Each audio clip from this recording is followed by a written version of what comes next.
found in Matthew chapter 6, verses 25 through 34. It says, "Therefore I say to you, do not worry about your life, what you will eat or what you will drink, nor about your body, what you will put on. Is not life more than food, and the body more than clothing? Look at the birds of the air, for they neither sow nor reap, nor gather into barns, yet your heavenly Father feeds them. Are you not of more value than they?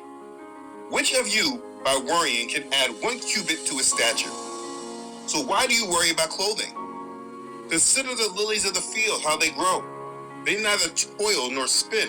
And yet I say to you that even Solomon in all his glory was not arrayed like one of these. Now if Elohim so clothes the grass of the field, which today is and tomorrow is thrown into the oven, will he not much more clothe you, O you of little faith? Therefore do not worry, saying, what shall we eat? Or what shall we drink? Or what shall we wear? For after all these things the Gentiles seek. For your heavenly Father knows that you need all these things. But seek first the kingdom of Elohim and his righteousness, and all these things shall be added to you. Therefore, do not worry about tomorrow, for tomorrow will worry about its own things. James chapter 4, verses 7 and 8. Therefore, submit to Elohim, resist the devil, and he will flee from you.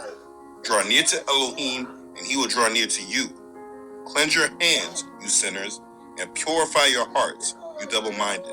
If you draw near to Yah, Yah will draw near to you. So if you take the steps to grow your relationship with him, he will draw near to you, but you must take those steps. It doesn't just happen by you saying so. You have to actually draw near to him. You must cleanse your hands and purify your hearts and not be double-minded. And that's what I will try